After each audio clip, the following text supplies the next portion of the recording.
ഈശോ മിശിഹായ്ക്ക് സ്തുതിയായിരിക്കട്ടെ. ഞാൻ മാണിപ്പറമ്പിലച്ചൻ. മരിയൻ ധ്യാനം എപ്പിസോഡ് 156. നിന്റെ ഗർഭഫലവും അനുഗ്രഹീതം.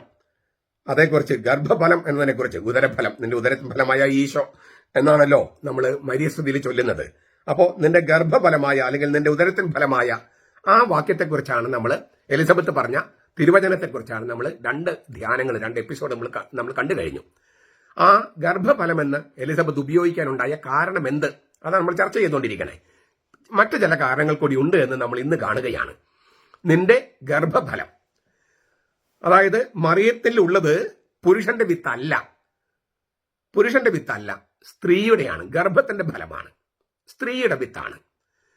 അതായത് ഉൽപ്പത്തി പുസ്തകം 3-ാമത്തെ അധ്യായം 15-ാം വാക്യത്തിലേക്കാണ് ഈ എലിസബത്ത് കൈ ചൂണ്ടുന്നത്. അവർക്ക് നന്നായിട്ട് അറിയാമായിരുന്നു. ഹീബ്രുവില് ഈ സാത്താനോട് ദൈവം പറയാണ്, നീയും സ്ത്രീയും തമ്മിലും നിന്റെ സന്തതിയും അവളുടെ സന്തതിയും തമ്മിലും ഞാൻ ശത്രുതളവാക്കും. സന്തതി എന്ന് നമ്മൾ തർജ്ജമ ചെയ്യുന്നെങ്കിലും ഹീബ്രുവില് വിത്ത് എന്നാണ് കിടക്കണേ. അപ്പോ ദൈവം സാത്താനോട് പറയാണ്, നീയും സ്ത്രീയും തമ്മിലും നിന്റെ വിത്തും അവളുടെ വിത്തും തമ്മിലും ഞാൻ ശത്രുതളവാക്കും. സ്ത്രീയുടെ വിത്ത്, നീയും സ്ത്രീയും തമ്മിലും നിന്റെ വിത്തും സ്ത്രീയുടെ വിത്തും തമ്മിലും ഞാൻ ശത്രുതളവാക്കും. അതായത് മനുഷ്യ സ്ത്രീകളുടെ സന്തതികളാണ് മറ്റെല്ലാ മനുഷ്യരും. അവരും പിശാചുമായിട്ട് സഖ്യമല്ല, ശത്രുതയാണ്. തീർന്നില്ല. ആ സ്ത്രീ എന്ന് പറയുന്നത് അവളുടെ സന്തതിയാണ് മിശിഹ. അപ്പൊ ആ മിശിഹായ്ക്ക് ജന്മം കൊടുത്ത സ്ത്രീ ആരാണ്? മറിയമാണ്. അപ്പോൾ ആദ്യ സുവിശേഷം, പ്രോട്ടോവെങ്കേലിയം, ആദ്യത്തെ നല്ല വാർത്ത, സദ്വാർത്ത എന്ന് പറയുന്ന ഉൽപ്പത്തി 3:15 വിരൽ ചൂണ്ടിയാണ് ഈ എലിസബത്ത് സംസാരിക്കുന്നത്. നിന്റെ ഗർഭഫലം, സ്ത്രീയുടെ വിത്താണ് നിന്റെ ഉള്ളിലുള്ളത്. നീ സ്ത്രീയാണ്, സ്ത്രീകളിൽ അനുഗ്രഹിക്കപ്പെട്ടവളാണ്. നിന്റെ ഗർഭഫലം, നിന്റെ സ്ത്രീയുടെ വിത്ത് ആയ മിശിഹ അനുഗ്രഹിക്കപ്പെട്ടവനാണ്. അപ്പോൾ സ്ത്രീയുടെ വിത്താണ് എന്ന് കാണിക്കാൻ വേണ്ടിയാണ് മറിയത്തിലുള്ളത് സ്ത്രീയുടെ വിത്താണ്, പുരുഷന്റെ വിത്തല്ല. ഉൽപ്പത്തി 3:15 പറഞ്ഞിരിക്കുന്ന സ്ത്രീയുടെ വിത്താണ് മറിയത്തിന്റെ ഗർഭത്തിലുള്ളതെന്ന് സൂചിപ്പിക്കാൻ വേണ്ടിയാണ്. അപ്പോൾ അതിന് രണ്ട് പ്രധാനപ്പെട്ട ധ്വനികൾ വരികയാണ്. ഒന്ന്, ഈ സാത്താൻ എന്ന സർപ്പത്തെ കീഴടക്കുന്നത് ആരൊക്കെയാണ് ശത്രുത? നീയും സ്ത്രീയും തമ്മിലും നിന്റെ സന്തതിയും അവളുടെ സന്തതിയും തമ്മിലും, നീയും സ്ത്രീയും തമ്മിലും നിന്റെ വിത്തും അവളുടെ വിത്തും തമ്മിലും. അപ്പോ സാത്താനും മറിയും തമ്മിൽ ശത്രുതയുണ്ട്. സാത്താന്റെ സന്തതിയും മറിയത്തിന്റെ സന്തതിയും തമ്മിൽ ശത്രുതയുണ്ട്. അപ്പോ മറിയത്തിന്റെ സന്തതിയും മറിയത്തിന്റെ വിത്തും സാത്താനെതിരെ ശത്രുതയില്, സാത്താനെതിരെ യുദ്ധത്തിൽ പങ്കെടുക്കുന്നു. അതുകൊണ്ട് മറിയത്തിന്റെ സന്തതി മാത്രമല്ല സാത്താനെ തോൽപ്പിച്ചത്, മറിയം കൂടിയാണ്. നീയും സ്ത്രീയും തമ്മിലും, മറിയം എന്ന സ്ത്രീയും തമ്മിലും നിന്റെ വിത്തും അവളുടെ വിത്തും തമ്മിലും ശത്രുതയുണ്ട്. ശത്രുത മറിയത്തിന്റെ സന്തതിയായിട്ട് മാത്രമല്ലല്ലോ, മറിയുമായിട്ടുണ്ട്. സാത്താന്റെ ശത്രുത മറിയുമായിട്ടും കൂടിയാണ്. മറിയത്തിന്റെ സന്തതിയും കൂടി ചേർന്നാണ് സാത്താന്റെ തല തകർക്കുന്നത്. അവൻ നിന്റെ തല തകർക്കുമെന്നാണ്. പക്ഷെ ഹീബ്രുവിൽ ഞാൻ പറഞ്ഞു കഴിഞ്ഞു കഴിഞ്ഞ ക്ലാസ്സിൽ, അവനെന്നോ അവളെന്നോ ആകാം. ഹീബ്രുവിൽ ഒറിജിനൽ അങ്ങനെയാ.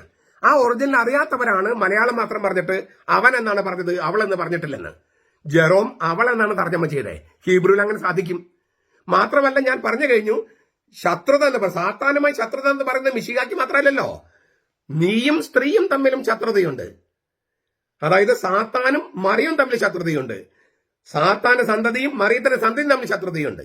അപ്പൊ മറിയത്തിന്റെ സന്തതിയും മറിയത്തിന്റെ വിത്തും സാത്താനെ തകർക്കുന്നതിൽ പങ്കുവഹിക്കുന്നതാണ് തിരുവചനം പറയണേ, ഉൽപ്പത്തി 3:12.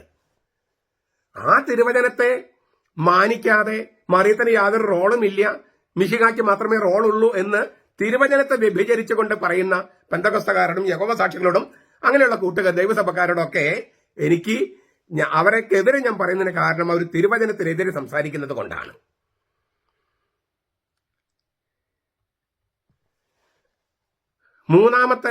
അടുത്തൊരു അർത്ഥം, എനിക്കത് 10ാമത്തെ മറ്റർത്ഥം എനിക്ക് തോന്നുന്നു, ഞാനത് മുമ്പ് സൂചിപ്പിച്ചിട്ടുണ്ട്, പക്ഷെ ഒന്നുകൂടി വ്യക്തമാക്കാം. ഗർഭഫലം, ഉദരത്തിൻ ഫലം. ഫലം എന്ന് പറഞ്ഞ ഫ്രൂട്ട് എന്നാണ് ഇംഗ്ലീഷിൽ നമ്മൾ. ഈ ഫ്രൂട്ട് കാർപ്പോസ് എന്നാണ് ഗ്രീക്കില്.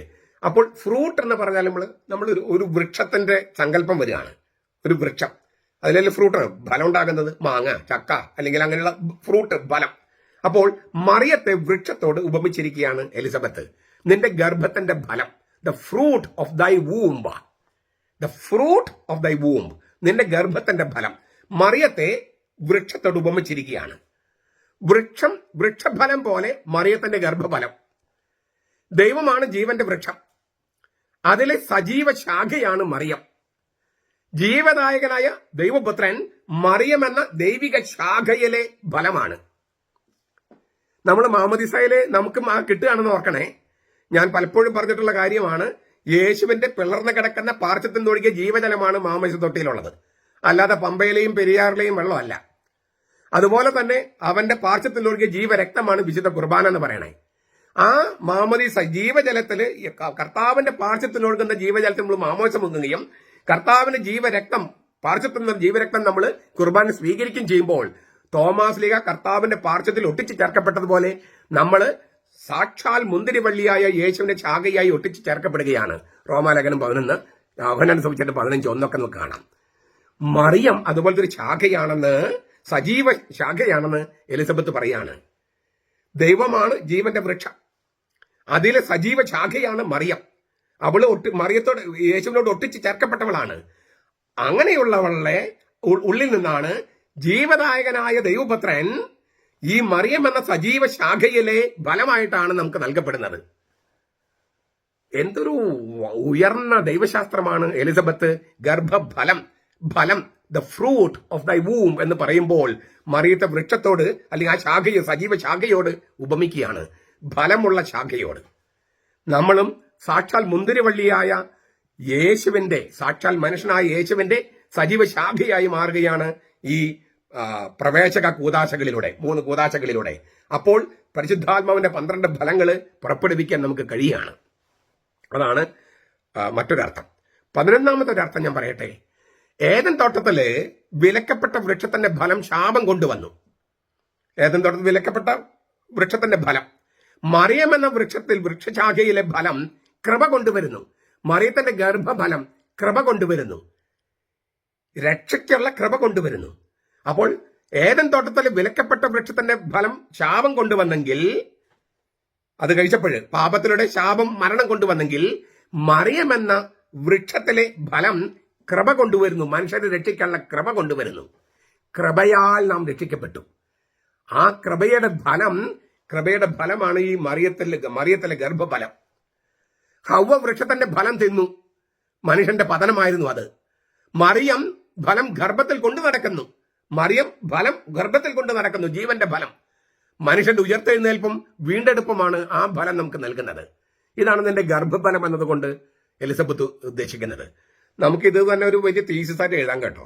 ഞാനിങ്ങനെ ചെറിയ പോയിന്റുകൾ പറഞ്ഞു പോവുകയാണ്. അടുത്തൊരു പോയിന്റ് കൂടി പറയാം. അബ്രഹാമിന്റെ ഫലത്തിലൂടെ ലോകത്തെ സകല കുടുംബങ്ങളും അനുഗ്രഹിക്കപ്പെടുമെന്ന് വാഗ്ദാനം നൽകിയിരുന്നു. ഉൽപ്പത്തി പുസ്തകം 12:3. അബ്രഹാമിന്റെ സന്തതി എന്നാണ് പറഞ്ഞിരിക്കുന്നത്. നിന്റെ സന്തതിയിലൂടെ ഭൂമുഖത്തുള്ള സകല ജനതകളും സകല കുടുംബങ്ങളും അനുഗ്രഹിക്കപ്പെടുമെന്ന. അബ്രഹാമിന്റെ വിത്തിലൂടെ എന്നാണ് ശരിക്കും. അബ്രഹാമിന്റെ സന്തതിയിലൂടെ എന്ന് പറഞ്ഞാൽ വിത്തിലൂടെ എന്നാണ്. അബ്രഹാമിന്റെ വിത്തിലൂടെ ലോകത്തെ സകല കുടുംബങ്ങളും അനുഗ്രഹിക്കപ്പെടും. ആ വാഗ്ദാനം ശരിക്കും നിറവേറുന്നത് മറിയത്തിന്റെ ഗർഭഫലത്തിലൂടെയാണ്. ഇക്കാരണത്താലാണ് സ്തോത്രഗീതം എന്ന മഗ്നിഫിക്കാത്തില്, ദൈവസ്തുതി കീർത്തനത്തില് മറിയം എന്താ പറയുന്നത്? നമ്മുടെ പിതാക്കന്മാരോട് അരുളി ചെയ്തതുപോലെ അബ്രഹാമിനും അവന്റെ വിത്തിനും എന്നേക്കും കരുണ ഓർക്കേണ്ടതിന് തന്റെ ദാസനായ ഇസ്രായേലിനെ തുണച്ചിരിക്കുന്നു. ലൂക്കാസിന്റെ സുവിശേഷം 1-ാമത്തെ അധ്യായം 54-55. എന്തിനാണ് അബ്രഹാമിനെ അവിടെ മഗ്നിഫിക്കാത്തിൽ ഓർത്തിരിക്കുന്നത്?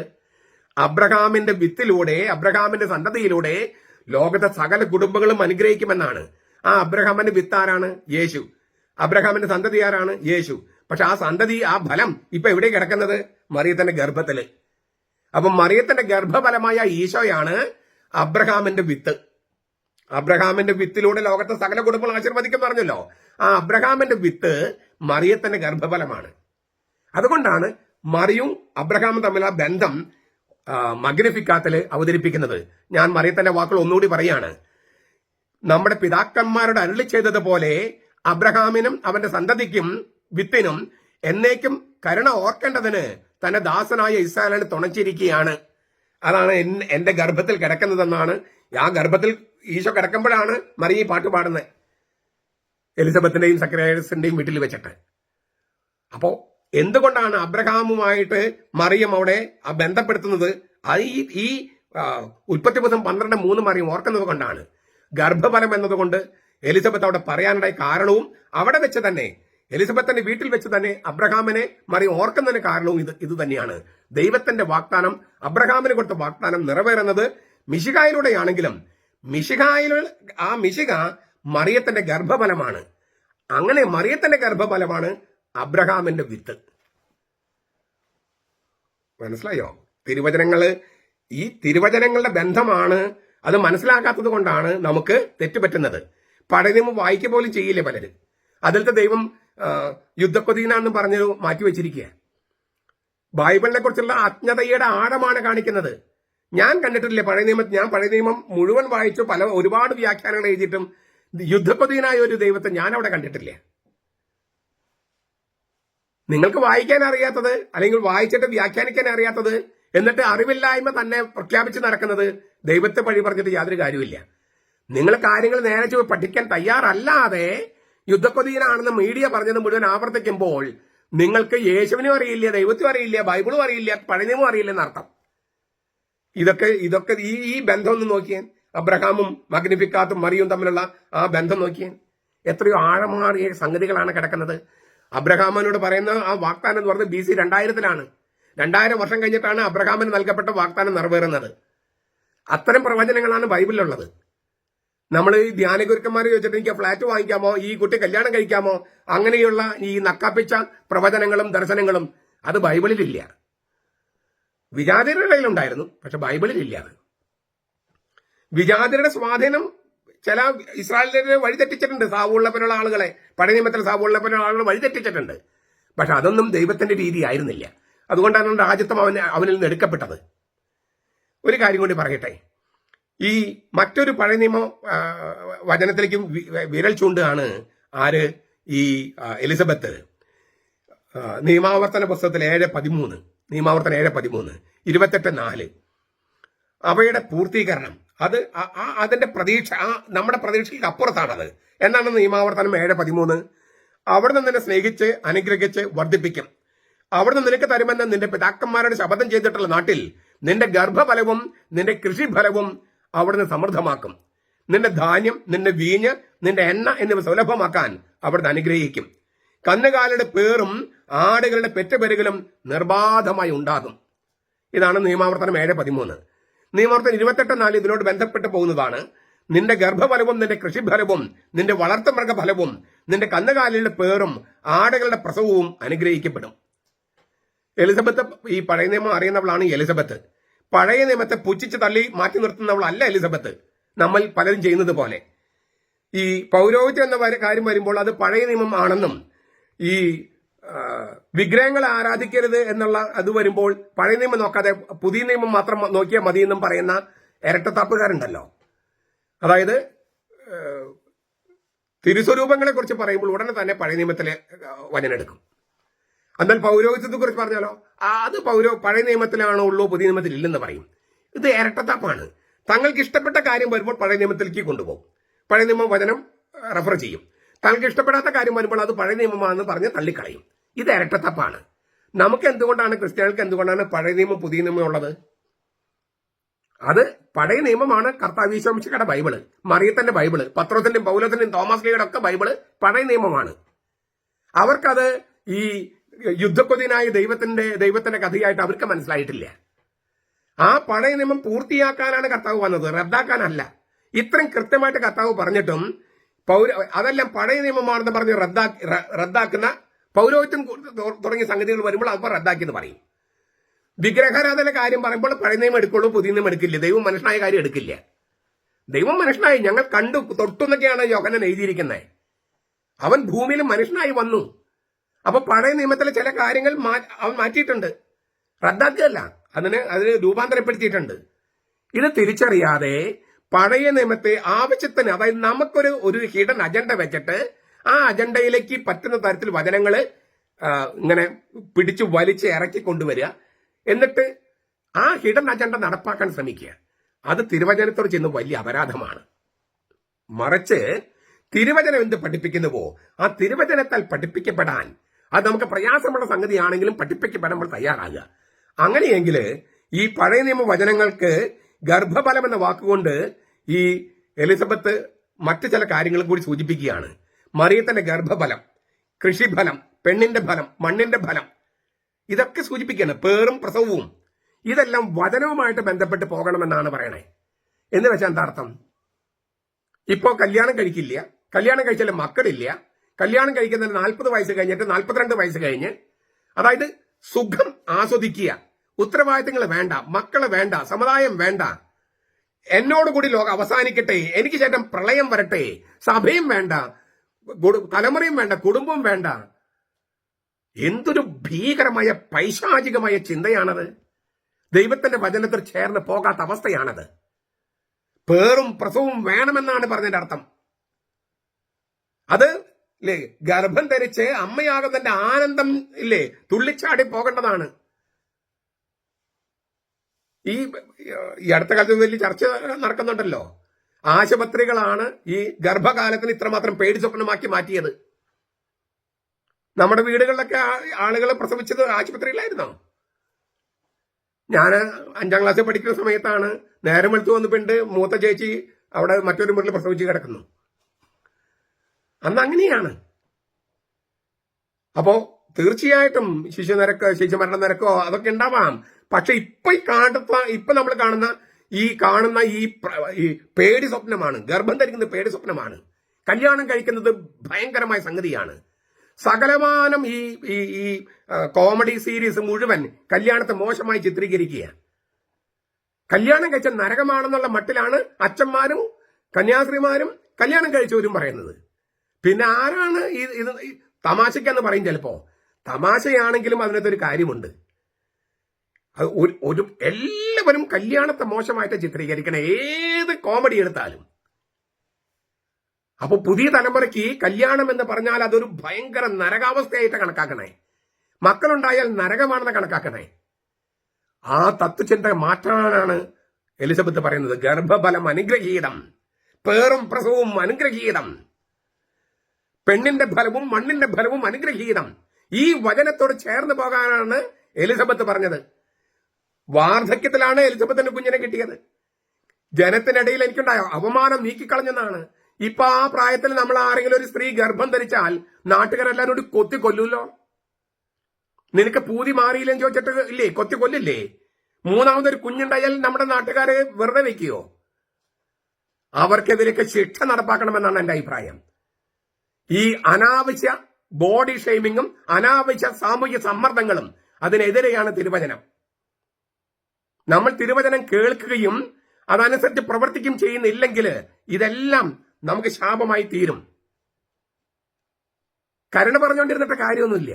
ഈ പറഞ്ഞ തരത്തിലുള്ള സത്യം വിളിച്ചു പറയാനുള്ള ചങ്കൂറ്റം എല്ലാവരും കാണിക്കണം, നമ്മളെല്ലാവരും കാണിക്കണം. അപ്പോൾ ഈ കാര്യങ്ങളൊക്കെ മാറി വരും. ഞാൻ പറഞ്ഞല്ലോ, പലപ്പോഴും തമാശയ്ക്ക് ഉണ്ടാകാം. പക്ഷേ തമാശ അധികമായാൽ അത് തെറ്റായ പ്രത്യയശാസ്ത്രം ജനത്തിന്റെ ഇടയിൽ, പ്രത്യേകിച്ചും യുവാക്കളുടെയും കുട്ടികളുടെയും ഇടയിൽ പ്രചരിക്കും. അങ്ങനെ വന്നാൽ സഭയും സമുദായവും മനുഷ്യ സമുദായവും ദേശരാഷ്ട്രവും അധപതിക്കും. അത് നമ്മൾ അനുവദിച്ചുകൂടാ. നമ്മൾ മറിച്ച് പ്രോപ്പഗാൻഡ വേണം. പണ്ട് തെരഞ്ഞെടുപ്പുകൾ അരാഷ്ട്രീയവാദം ഉണ്ടായിരുന്നു. തെരഞ്ഞെടുപ്പുകളെ കുറിച്ച് ആരെ തെരഞ്ഞെടുത്തത് എന്താണ്? തെരഞ്ഞെടുപ്പ് കമ്മീഷനും സർക്കാരുകളും തെരഞ്ഞെടുപ്പിൽ പങ്കെടുക്കണമെന്ന് മുറവിളി കൂട്ടിയപ്പോൾ ആൾക്കാർ തെരഞ്ഞെടുപ്പിൽ പങ്കെടുക്കാൻ തുടങ്ങി. അരാഷ്ട്രീയവാദം കുറഞ്ഞു. ഇതുപോലെ തിന്മയ്ക്കെതിരെ നന്മയാണ് നമ്മൾ പ്രചരിപ്പിക്കേണ്ടത്. തിന്മയായ തെറ്റായ പ്രത്യയശാസ്ത്ര സമൂഹത്തിലുണ്ട്. അതിനെതിരെ നല്ല പ്രത്യയശാസ്ത്രങ്ങൾ പറഞ്ഞുകൊണ്ടിരിക്കണം. പറഞ്ഞിട്ട് കാര്യമില്ലെന്നൊന്നും പറയരുത്. പറഞ്ഞിട്ട് കാര്യമില്ലെന്ന് പറയുന്ന ആരെങ്കിലും ഉണ്ടെങ്കിൽ അവൻ അന്നേരം പുറത്താക്കണം. കാരണം അവനാണ് ആ സമുദായത്തിലെ ഏറ്റവും വലിയ പിശാച്. ഒരാൾ വിചാരിച്ച നേരെയാവില്ല, ഇതൊന്നും പറഞ്ഞിട്ട് കാര്യമില്ലെന്ന് ആരെങ്കിലും പറഞ്ഞാൽ അവൻ പിശാചന്റെ വിത്താണ്. ആ ഒറ്റ കാരണത്തിൽ നിങ്ങൾക്ക് അവനെ പിശാചന്റെ വിത്തായിട്ട് നിങ്ങൾക്ക് നിശ്ചയിക്കാം. കാരണം എന്താണ്? അവന് ദൈവവിശ്വാസമില്ല, ശുഭാപ്തി വിശ്വാസമില്ല. അവൻ പിശാചന്റെ വിത്താണ്. ഒതൊന്നും പറഞ്ഞിട്ട് കാര്യമില്ല, ഇതൊന്നും നേരെയാകാൻ പോകണില്ല എന്ന് ആരെങ്കിലും പറഞ്ഞാൽ അവൻ പിശാചന്റെ വിത്താണെന്ന് നിങ്ങൾക്ക് അന്നേരം നിശ്ചയിക്കാം. കാരണം അവന് ദൈവവിശ്വാസമോ ശുഭാപ്തി വിശ്വാസമോ പ്രത്യാശയോ ഇല്ല. അവരാണ് പിശാചിന്റെ സന്തതികള്. അതിനാൽ നമ്മൾ ദൈവത്തിൽ വിശ്വസിച്ച് ഈ പ്രായം ഏറിയ എലിസബത്ത് പറഞ്ഞ ആ വാക്കുണ്ടല്ലോ, ഗർഭഫലം, കൃഷിഫലം, പെണ്ണിന്റെ ഫലം, പേറും പ്രസവവും, ആ തിരുവചനങ്ങളൊക്കെ ഞാൻ വായിച്ചു. അതെല്ലാം ആഘോഷമാക്കുന്ന ഒരു സമുദായം, ദൈവത്തിന്റെ സമുദായം, അത് രൂപപ്പെടുത്താനായിട്ട് നമുക്ക് ശ്രമിക്കാം. സമുദായ ശാക്തീകരണം ഈ തരത്തിലാണ് നടക്കേണ്ടതെന്ന് ഞാൻ വിചാരിക്കുന്നു.